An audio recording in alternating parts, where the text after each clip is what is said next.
Mobile বন্ধ হয়ে যাবে।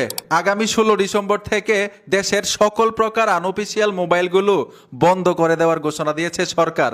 এখন আপনি একটা মোবাইল বিদেশ থেকে আনছিলেন, ব্যবহার করতেছেন আনঅফিসিয়াল, অথবা আপনি একটা মোবাইল বাংলাদেশের মার্কেট থেকে কিনছেন, সেইটাও আনঅফিসিয়াল, সেই মোবাইলটা আপনি ব্যবহার করতেছেন, ওই মোবাইলটাও কি বন্ধ হয়ে যাবে? আপনাকে কেউ গিফট করেছে একটা মোবাইল, সেই মোবাইলটাও আনঅফিসিয়াল, ওই মোবাইলটাও কি বন্ধ হয়ে যাবে? এই প্রশ্নগুলো কিন্তু আমাদের ঘুরপাক খাচ্ছে। আজকের ভিডিওটা ভাই কন্টিনিউ করুন। আনঅফিসিয়াল ফোনগুলো কিভাবে বৈধতা করবেন, কিভাবে অফিসিয়াল করবেন, এইটাও জানতে পারবেন। বিদেশ থেকে আনা মোবাইল আপনি ব্যবহার করতে পারবেন কিনা এটাও জানতে পারবেন। 16 ডিসেম্বরের আগে কিভাবে বৈধতা করবেন আপনার মোবাইলটাকে, এইটাও জানতে পারবেন। এক কথায় হচ্ছে আজকের এই ভিডিওটা যারা যারা দেখবেন, মোবাইল বন্ধ নিয়ে আর চিন্তা থাকবে না। একদম সহজ করে আমি আপনাদেরকে বুঝাবো, একদম সহজ মাধ্যমে আপনার মোবাইলটাকে অফিসিয়াল করতে পারবেন। ঠিক আছে, কোনো চিন্তার দরকার নাই, ভিডিওটা কন্টিনিউ করুন। আমাদের প্রথম প্রশ্নটা হচ্ছে, আমরা যারা মোবাইলগুলো ব্যবহার করতেছি আনঅফিসিয়াল, সেগুলো কি বন্ধ হয়ে যাবে? এত টাকার মোবাইল ভাই যদি বন্ধ হয়ে যায় কি করব মোবাইল দিয়ে, ঠিক না? এই প্রশ্নের উত্তরটা আগে দেই। আপনার মোবাইলটাকে কিভাবে অফিসিয়াল করবেন তারপরে আমি বিস্তারিত বলবো, এইটা আগে বলি। এটার জন্য অনেকেই টেনশন করতেছেন, ঠিক আছে?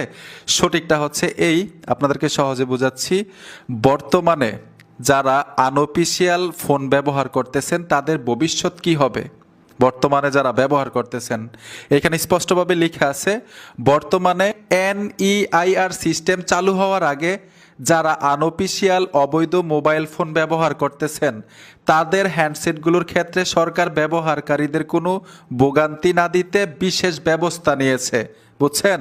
মানে বিশেষ ব্যবস্থা নিয়েছে ভোগান্তিতে না পড়ার জন্য আমরা যারা আনঅফিসিয়াল ফোন ব্যবহার করতেছি। এখন সরকার কি ব্যবস্থা নিয়েছে বিশেষভাবে যাতে আমরা ভোগান্তিতে না পড়ি জানতে হবে। কিন্তু আপনার মোবাইলটা আনঅফিসিয়াল, কিভাবে অফিসিয়াল করবেন? আপনার মোবাইলটা অবৈধ, কিভাবে বৈধ করবেন জানতে হবে।